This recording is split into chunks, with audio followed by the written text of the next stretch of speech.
when we have such a community where there's women that you look up to are doing the thing, you basically gain courage and basically pushes every single fear that you have about getting into a career and field. Hence, it is important that we create the spaces where we're able to have the conversations, have this discussion, and basically break the barriers and the stereotypes that have always been in place to encourage the generation of upcoming women to join the space. Yeah.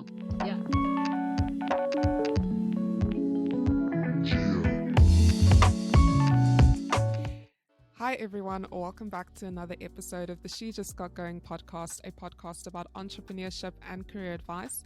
Today I am joined by the lovely Confidence Tshilande, and she is, someone to watch in the space of, just technology and business. She is the founder of the Prestiio app. She is a civil engineer by profession.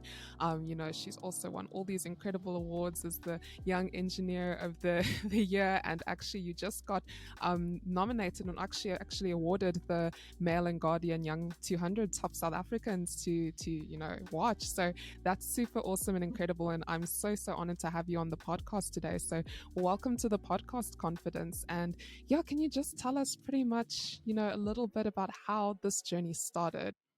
Oh wow, what an introduction. Thank you so much, Ella. So my journey started quite young, or rather just the thoughts of being an engineer, but it was not necessarily being an engineer. I basically wanted something in the tech space, anything, because as a child I've just always been curious about the inventions that can make life simpler. Because basically doing any task, I always believe there's a better way of doing it. There's technology, there's machines to do it simpler. So as a kid, I wanted to just be part of that, to say, if something is difficult, can I make it better? Can I invent something to just simplify it? So anything in tech, machines, electronics, be it in civil, for me, it was just all about simplifying life. Hence the idea that the closest thing to that is anything in engineering. Yes, yeah. So you actually then went, like you mentioned, into civil engineering. And so how did you get into civil engineering? So basically, when we're in school, we learned that for any country to be classified as a developed country, there must be great infrastructure. It must be technologically advanced.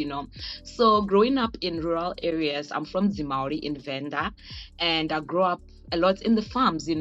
So I looked around and I realized that there's so much that still needs to be done for us to be developed and for us to basically simplify our lives. We didn't have proper roads. Some areas didn't have running water, and so on and so on.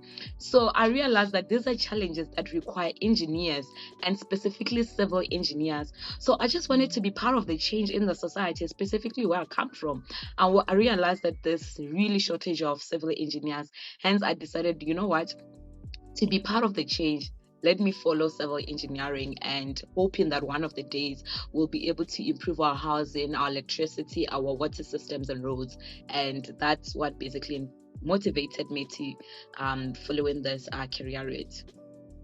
Wow, that's so powerful. And as you mentioned, you grow up in this place learning about how important it was to build these infrastructures. And I mean, looking at the crazy journey that you've been on now, coming from, where you've come from to where you are now, because you're very involved in the space of empowering young South Africans and seeing the growth and the improvements of these young South Africans, and I think that's really, really incredible. And so coming from where you came from to where you are now, what support do you think is available to people that were in your position to actually pursue these careers in technology and engineering and actually maybe make it to where you've made it?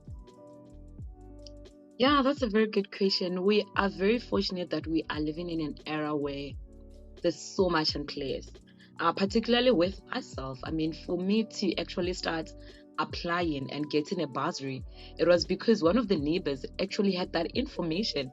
And you'd be amazed by how a small piece of information can literally Yeah. open the doors. We are living in the era of the internet, wherein by just a click of a button, you'd be able to click and access universities, bursaries, and all of that. But what I can say is that the chain of mentorship that organizations are building is the great foundation that basically would be is of importance in helping the young, I would say young people who want to follow these careers. And I am really applauding every single organization or every single individual that have put it amongst themselves that I want to help, I want to share knowledge, I want to impart that knowledge and give direction to the upcoming young people. So I would say that my journey has been simplified, or rather made better, by the series of people that were part of it, that took it upon themselves to give me guidance, to give me knowledge, to give me access to all of this that made me who I am today.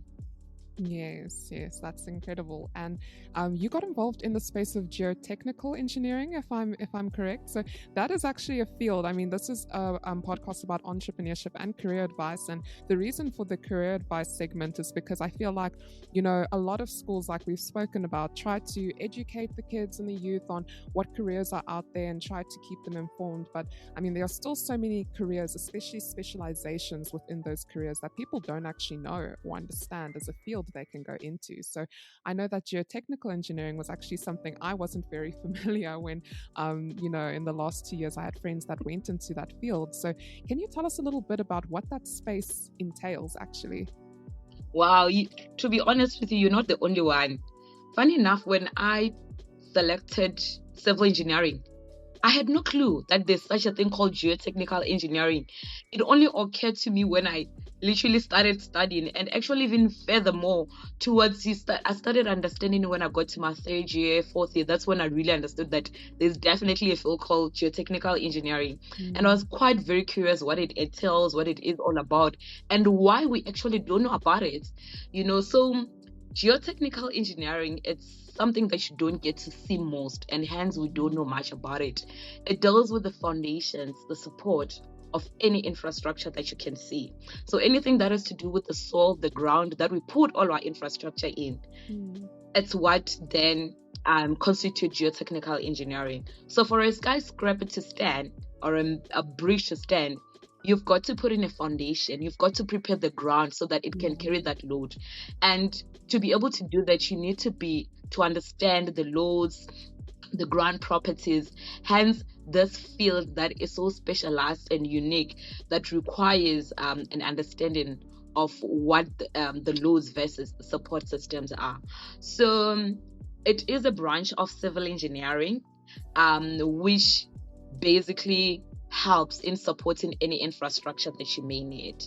And not just limited to that, the slopes that we see on the road, you probably have driven and wondered, how did this happen? How is the ground able to stand? How is the slope able to stand without all these rocks falling? That is the work of a geotechnical engineer. You're wondering, how are we able to build through the tunnel? That is the work that has a geotechnical inputs. You're wondering, how are we able to build in the ocean? It requires an engineer, a geotechnical engineer, to do that. So I can go on and on and on. Yes, yeah. And how did you actually get into that field? So it's also what you've explained, that how crucial that role is, but a lot of us don't know about it. So you said, like, in your third year you started to see that this actually is a field to get into. So when you apply to different firms, do they advertise it as a geotechnical engineering position then? I'd say as a graduate, you basically qualify as a civil engineer after you get your degree. So you are a graduate civil engineer. Yes. And once you get into a firm, you'd find out that the different discipline between structures, water, roads, transport, and which has railway, bridges, and then there's geotechnical engineering. So for me, I was very fortunate enough that during my studies, I got to do vacation work at a company that was sponsoring my studies it was previously called Oricon. So during vacation work, I was very curious. I did work in all this type of discipline in transport structures, but when I went to geotechnical engineering, it was just quite fascinating. It was completely different. And I didn't really understand much about it, but I'm like, you know what, this is fascinating. I'd rather invest in learning something that is completely new, something that requires detail and in-depth understanding of soil mechanics. So hence, um, when I selected it, and one thing I liked about it was that I'd be able to work with projects ranging from transport, from water, from structures. And that's basically what motivated my decision to follow geotechnical engineering. Its uniqueness and the fact that it supports all the other branches of civil engineering. Yes. Okay, great. And this normally isn't a field that you see a lot of women actually go into. I know, historically, historically engineering was predominantly a male dominated field, but now we see many women entering that field, and also in civil engineering as well. It's not common to see so many women in that field. And how has it been like, that journey of being a female civil engineer? It's been quite interesting. It has had its highs and its lows. I think the greatest thing about it is that women have a special gift. There's this unique gift about women that we're able to synthesize problem holistically in a more diverse manner, not just focusing on the problem, but focusing on the end user. So that's the unique skill that females generally bring into the engineering space. So the challenges on the other side is that because it's been a male dominated space, you still get into spaces where when you're working, let's say with a male counterpart, that the receiver, or rather the client, tends to rather welcome more the male, to say, oh, so you guys are working on this project, and you can see that the attention is rather focused on that male, or rather they assume that the male is the leader, not realizing that maybe you're actually the leader when you walk into that room. So that's the unfortunate part, that it still happens when you go to different countries, and so on and so on. But however, I'm very grateful that we are living in a transformed era wherein women are basically making it in the engineering field. Personally, I've got a lot of women that I look up to in this field, and I've been seeing them making dynamic and great change and impact in the industry. So to all the younger girls, I'd say that it's no longer a scary field. Women are doing it, and doing it so well and perfectly, that there's nothing to be afraid of like back in the days. And it's so great that you gave that encouragement out there to those girls, because I agree, we're definitely in a much more transformed era. But funny enough, many of the women I do speak to in their different careers, they do still mention that undertone of a little bit of that sexism in the workplace. And although we're moving away from it, it is still present. And I think, like you said, it takes so many women going and doing it to show other women that, you can own this space, you can take up that space, and you belong there just as much as any man or any person. And that leads into my next question of, so we're going to get into your app that also focuses on the empowerment of women, but why is it important? You work a lot with women. Why is it important for there to be female mentorship and to be this empowerment and focus on women? There's just something beautiful about seeing someone similar to you, someone of similar background, someone who has similar challenges to you, doing something that you've been afraid to do. When you're sitting down, you're like, can I climb that mountain? And then you see somebody climbing that mountain, then you know that I can basically climb it. Hence, for me, it is important that as women, we able to go back and look at the younger girls and say, you're wondering if you can do this thing, but let me show you, I did it, and I even had worse challenges than maybe where you are, or rather was even more disadvantaged. Then there's that element of inspiration. There's that level of saying, oh, it means I can also do it. When you see a female president running a country, you're like, what? She's doing it. She's a mother. She's got a career. And yet she's still doing it. It just then encourages you to say, whatever you could be afraid of, whatever that you probably have reservations on, you can actually go on and do it. One of the things that were misconceptions in the engineering space was that in civil engineering, you basically get to go and physically dig the ground and start building and start carrying those heavy loads, the concrete, the steel, get dirty. I mean, you'll never do nails, you'll never look pretty, and you basically have to be physically strong to do that, And we realize that engineering is not just about that. It's actually about solving the problems. It's about critical thinking, And sometimes you can actually start a career and go on without ever touching concrete or lifting a heavy thing, So those type of misconceptions, they've literally restrained most women, or rather younger women, to think about getting into the industry.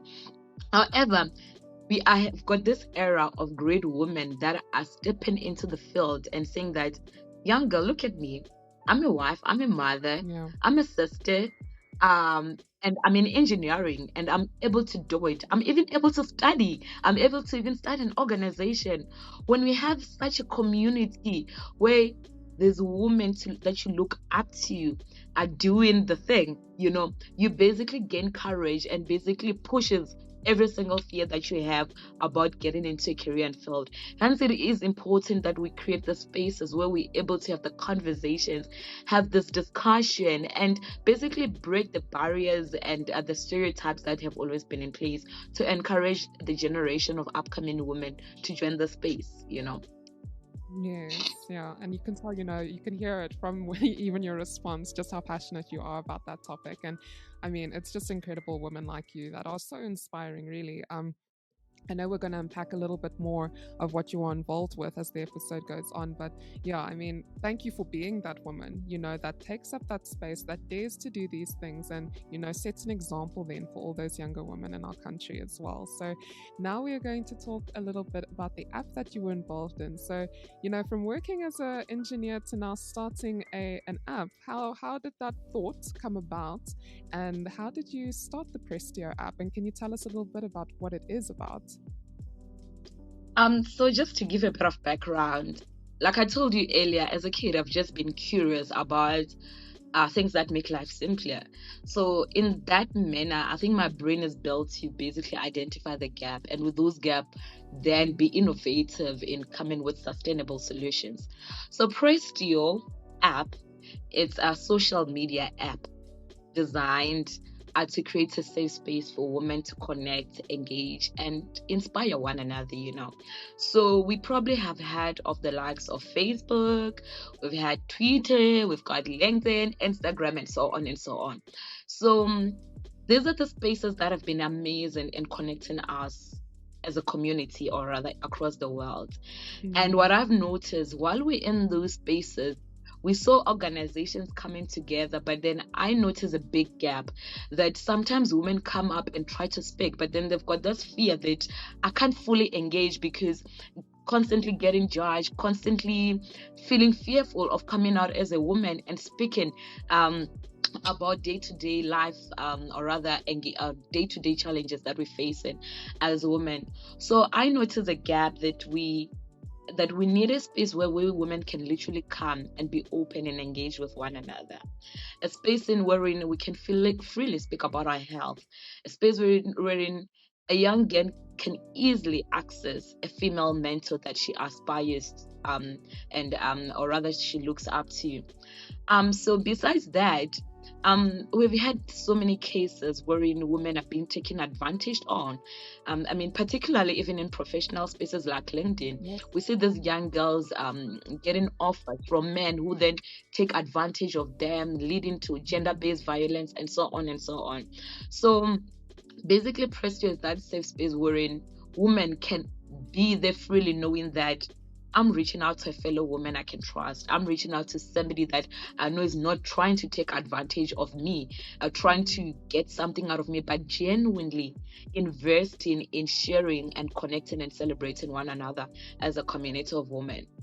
And besides that, we've had so many organizations that have been trying to help young girls. There's the South African Women in Engineering, there's this Women in Engineering organization, Women in this and that, So particularly you find that most of those women want to reach out to them deeper rurals, to the deeper villages, reach to different countries. Mm. However, due to geographical limitation, you find them just basically working with a small community of people that they can reach out.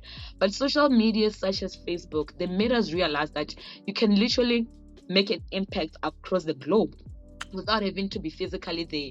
For me, then I realized that this is a platform where organizations and this initiative can make impact not just in that geographical location, but across the world through Prestiio app, which then can give them access, or rather give the end users access to this organization to say, I'm struggling with I would say mental health issues, especially particularly, let's say, mothers, for example. How Mm. do I then join community of other mothers that are together, that we can help one another in the space? Then through Prestiio, you are able to find those communities, you are able to find those organizations that are particularly targeted in whatever you want to be rather part of, So hence the beautiful space called Prestiio, to say, hey, women, here's another community of women that are just out to look out for one another.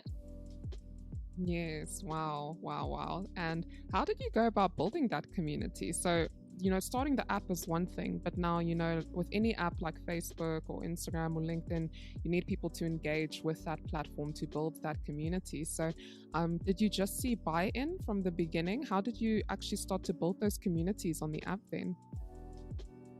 It's actually work in progress. The most beautiful thing is that when we launched last year on International Women's Day, we're very much welcomed by the media space. We launched via Newsroom Africa. On the very first day, as fearful as we are, they were like, "No, this is a great app. Let's tell the world about it." And that was our very first day of launch, and the feedback was just amazing. Every person was just curious to hear more about it.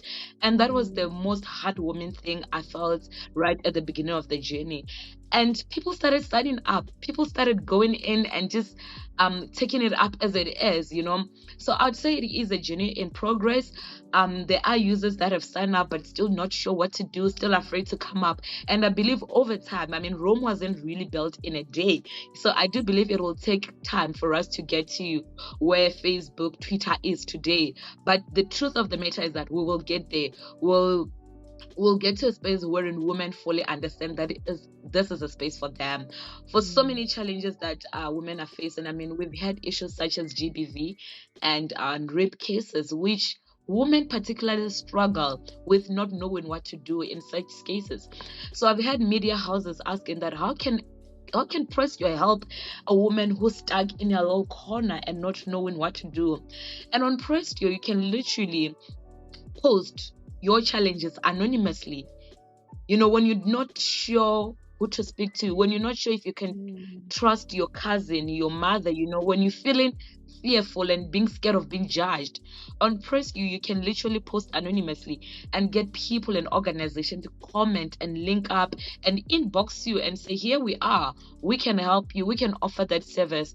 So that is the most heartwarming thing, to know that at the end of the day, people who are suffering and struggling in their corners, they will be able in one day to come to Prestiio and get the help they need. And hence, I do believe that there is great potential to grow and to come together as communities. So there is so much work that still needs to be done in marketing. We are taking one step at a time, not rushing anywhere. Trusting and believing that one of the good days will be a well-known app across the world, and we will be received and we will be making the impact that we need to make as an app. Yes, and I definitely agree with you 100% in that. And I've loved seeing the overwhelming support that your app has been getting as well. And it's great to have that validation, from your country to say thank you for starting something like this. It doesn't have to be something that's already big and out there, but the fact that you've started it and it's been amazing to see you get that support. Because we know that having that community and that support is exactly what you need to get it to where it needs to be. So congratulations on the awards that it has won so far. And on the awards, I have no doubt are to come. And yes, I think with the app, it's so incredible creating that space. It's very sad to hear that professional spaces like LinkedIn are still an environment where women become prey. To the intentions of men on the platform. So thank you for, seeing that gap and for creating that space. And for anyone who, really believes that that's a space they need, I don't know how you can't imagine that that is not a space you need. I will also drop the details of, the Prestiio app and everything in the description link. You'll see it on the screen as well. And for people listening on Spotify and Apple Podcasts, we do record these episodes on YouTube. So if you hear me talking about dropping this there, it is also on YouTube to watch. So yes, so confidence. The two main questions we ask on this podcast is, what was one piece of advice you would give your younger self before you got started? And what was one of your biggest fears and obstacles that you had to overcome? Wow, I'd say there's quite a lot of advices, but the most critical one is that do not be afraid. Do not have this fear, specifically fear of failing. Because as women, or as individuals, we have these great dreams, we have these great ambitions, but our biggest fear is that what if I can't do it? What if I don't make it? But what I've learned is that if God be for us, who can be against us? If God planted that seed in your heart, in your brain, in your mind, He definitely has a bigger plan. You may not have all the resources. You may not have everything in place. You may not have the funding. You may not even have the skill set at that specific moment to do it. But God knows. He has the bigger picture. He knows the things He has put in place to make you succeed. Particularly even when I started the career in civil engineering, I didn't see myself as one of those brightest students. I mean, I was getting the C's, I was not getting 10 distinctions or, and so on and so on. So I had this fear that, what if I get to the university and fail? What if I don't make it? And guess what? I got there. And I had days when I failed. I had subjects which I was particularly not able to pass and understand. But I was able to work on that and ask God for wisdom and studied and work hard and consulted, And I realized that for us to make it, it's for us to have that faith and to also understand that it won't always work out the first time. But one thing and one guarantee with that we have, that it will definitely always work out.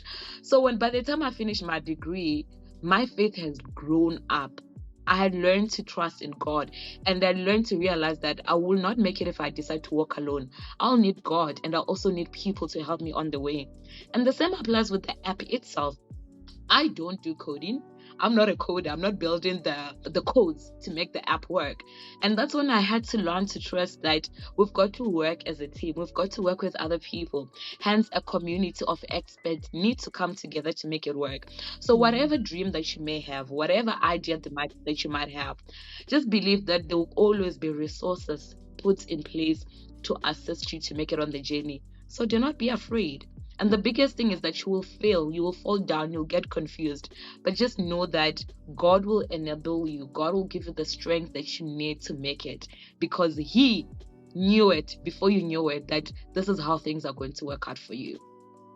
Yes, wow, you're preaching to the choir here. So that's so amazing and so powerful, and so true, because I myself am also Christian, and I could not agree more with that statement as well. And I know for people that maybe are not non-believers, for people who are non-believers that are listening to this, I think it's still applicable that you depended on God and you depended on community, but the fact is you cannot do this alone. You really cannot do something like this alone. And you've sort of touched a little bit on the second part, which was one of the fears or obstacles that you had to overcome. I don't know if you still have anything to add on that. I would say that in terms of obstacles, they will happen to anybody. They will happen every single, in any season in life, And particularly in my journey, I've seen a series of obstacles on the journey. I was not exempted from any challenges that you can ever think of, be it financial challenges, be it health challenges, be it failing, but one thing I have learned to trust, I'm a Christian, but I've believed that God has been that anchor. He's been that light that I needed on the journey. And hence I was able to flow through every season of my life with that hope, with that faith that God has the best plans for us. He's made us victorious. before we knew it, before Mm, we could even face those challenges, He allows them in our lives because He know at the end of the day, He's gonna come and make a way, and there's got to be a victory, because what is it about? It's all about God's glory. It's all about seeing God's glory through every single step of our lives. Hence, I'm able to walk through every journey knowing that whatever that comes my way, God will always be there. God has already gone ahead. God has already conquered and given me that victory before I knew it. So my message is that whatever it is that we face, God is still the answer, and God will never let us down. amen. Amen. And yes, so with the resources that and the community that you saw you needed to get to actually start the app, so you're a firm believer in mentorship. I also really believe in the importance of mentorship, and you have many mentors in your life, as you also do try to mentor people as well. And yeah, how did you go about finding the mentors in your life? I'd say there are those intentional mentors, which these people are mentoring, and they're very unintentional mentors that you basically come across, and you start seeing them making that impact in your life. The conversations that you have with them, that, oh no, this person is not really signed up physically as my mentor, but they're making that great impact on the day-to-day engagements that we have. So for me, starting, especially when I was studying, um, at my company, they had actual formal mentorship. When I did vacation work, I was able to interact with the senior engineers, and one of them particularly made it upon themselves that they'd start mentoring me, and they gave me a lot of support when I was studying. I was able to navigate through the system properly. And by the time I start working, I understood the importance of mentorship, and I was able to sign up again with a different mentor who would then take me through that graduate stages. And for me, it has not just only been about the career mentors. I've had life mentors who are able to give those great inputs, and some of them, it's not like we wake up and say, hi, can you be my mentor? But it came naturally through conversations, through engagements, where we realize, oh, can we formalize this? Can we start having those regular meetings and continue engaging, and Mm. being part of the journey? So I'd say that it's been very simple for me, because for some reasons, like I'd say, God will allow those people to come into your life to make that different at those specific seasons. Yes, and it's great that you said it wasn't something that was, like forced, like can you be my mentor? It was very natural, and then eventually you said, can we formalize this? But yeah, there's such a power in mentorship, and I really believe that many young South Africans are in need of mentors. Many young South Africans, look up to these people and don't know, who they can find to help them on their journey to just take those next steps. And like you said, I think it comes from the spaces you are in. Then that's how it happens naturally. If you put yourself in a working environment or vacational work environment, you never know the people that you're going to meet or who God will put in your path. And so, yeah, being someone who participates as well and puts themselves out there will put you in a position as well to find potential mentors. And so, with my next question as well, I mean, what is your take then on formal mentorship programs and informal mentorship programs? I know that we didn't say we were going to focus a lot on the topic of mentorship, but now that we're there, I wanted to ask, you are someone that has come from humble beginnings and has achieved what many would deem like success and greatness, and mentors definitely help on that path. So what would you say to people looking for a mentor and really feel like I just struggle to find one? What piece of advice would you give them in terms of that? And like we said earlier, we really cannot make it out here alone. I'm a product of great mentorship programs. So if you are unfortunate that you are not in a system that has, I'd say, systemized mentorship, let's say you're still in high school, I'd say start in that community where you are. Reach out to that person that you look up to and say, hi, I'd like to follow the road that you follow, or rather, I'd need advice. Could you kindly commit to, or rather, could you kindly be that guardian on my journey? I need advice on the career selection, I need advice on finances. I need advice on spiritual journeys, because it's not necessarily just limited to career mentorship, but life in general, we need those helping hands. Hence, God created us to live in communities of people. It could be in a church wherein you've got a sister, you've got a brother that you look up to. Do not be afraid to reach to those people, because those people understand that for them to be where they are, it also took another community of people.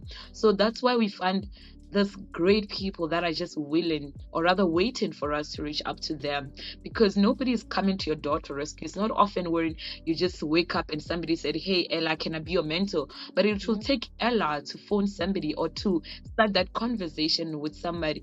And rest assured, a lot of people that you see out there are waiting and so much willing to help the next person, And what I can say is that do not be afraid to reach out, and as afraid as you are, make that phone call, inbox that person, DM them, send that message. You'd be amazed by how welcoming people are, how friendly people are, and how joyful they are that you open, or rather you initiated that conversation. Because personally, there are people that I've always wanted to engage with them. Sometimes I even get their contacts and get their numbers, and I'm literally sitting with my phone, they're shaking that, how do I start? Are they going to be welcoming? But one thing I've learned in that, trust me, as confident as I look, I still get afraid. I still get scared to reach out to certain people. I'm like, I need help from them. How do I begin? And I can assure you that most of the time when I reach out to those people, they are just so welcoming. And then I regret. I'm like, then why was I afraid to make that call? Why was I afraid to reach out to those people? Maybe they may not have the time to fully mentorship you, but one thing I can assure is that they'll give you the advice you need. They'll link you up to them, to the people, to the system, to the organizations that you need advice from. So hence I'm saying, do not be afraid. Wow, DM awesome. them. And yeah, so I guess before we finish up, where to for the app from here? What things are in store? What do you have planned? How can people follow along? So Prestiio app has been available on all app stores that you can think of. We're there on Play Store, we're there on Galaxy, we're there on iStore, we're there on Huawei stores, we're there on Amazon. And the nice thing about Prestiio is that it can actually be translated to over 20 global languages. So if you're sitting somewhere there in China thinking, I can't use Prestiio, the app can be translated to Chinese, it can be translated to French, to Portuguese, to Zulu, to Venda. So the reason was that it's not built just for English users, it's built for everyone. I want every community to be able to use it. And there are guidelines on the website, www.prestiio.com.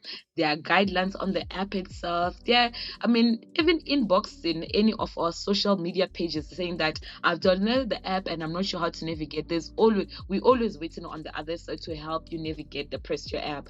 So all I can say is to all the women is that we've built Prestiio for you. This is the space that you've been waiting for. So go and download it, start connecting. You can send requests and connect with other women and start engaging, start speaking out, and join the other communities there. And just to tell you more, it's not just the timeline itself. So basically what I've said about the timeline is that you can actually post as Ella, or you can hide your name.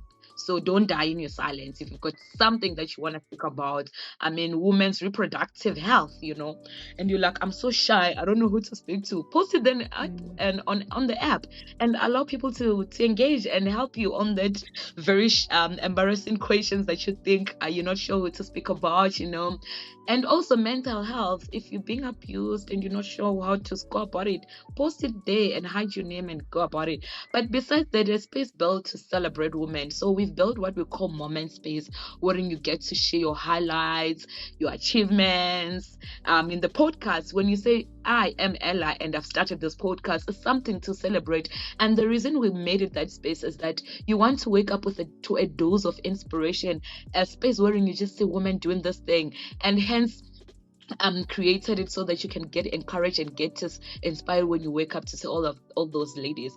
And besides that, we've built a blogging space We've got people who love blogging, traveling, and cooking, So you can literally just blog about everything you're interested in.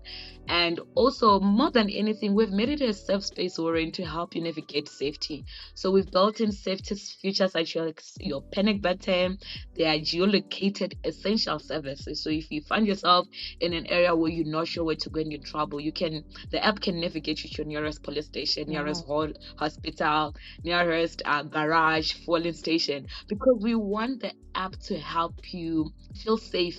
And knowing that this app can literally help me move around anytime when I feel unsafe, So there's quite a lot I can speak about the app, but let me leave it up to you to go and download it and really just navigate and see how amazing things you can achieve through the app. And one last important thing, we live in an era of unemployment. So in the Prestiio space, you can get to register your business and market freely on the space. And and we help you grow and sell your items and do whatever you can, So hence I'm saying that go and see for yourself and use it to your advantage. Yeah, that is simply amazing. Confidence. And yeah, as everyone has heard, it's really a multifaceted app where, it keeps your safety in mind, it gives you community, it gives you this opportunity to market yourself. So that, go and support that, guys. And once again, congratulations, Confidence, on, your success thus far. And I really do wish you the utmost success going forward as well. And keep doing what you're doing and being the inspiration that you are. And thank you so much for making the time and being on the podcast today. I really do value the time that you have made and just the wisdom and input that you have shared. So yes, thank you once again for being on the podcast. Thank you so much. And I'd just like to say thank you, Ella. Whatever you're doing here, you'd be amazed by the amount of impact it does. Like I told you earlier on, information is like a seed that when you plant in it, you have no idea how many fruits it's going to bear. So by creating the space wherein we're able to come and share this information and engage, I believe that you are going to make that global impact. This podcast will be changing lives. So thanks to you, and that may you continue the work that you've begun. As the scripture says, that he that began that good work in you will bring it into success, into completion. So the great God that you serve will ensure that whatever you're working on comes to success, and we'll get to see the impact it makes in the world. So thank you so much for bringing me here. I'm seriously humbled and by this but rather the engagement we have had today and your encouraging words that you've given us. So thank you so much. Thank you very much. And yes, guys, that is the end of the episode. So be sure to follow on the platform. The She Got Going podcast is on Instagram, on YouTube. The links are actually in the bio on the Instagram page. If you want to listen to this episode, download it on Spotify, Apple Podcasts, Google Podcasts, and be sure to subscribe if you actually want to keep following these these wonderful stories of these incredible entrepreneurs and people in their different career spaces. So share the episodes with your friends, download them. All of that really helps these efforts, and also supports the journeys of these amazing women on their journeys as well. So that's it for today, and see you next time, everyone.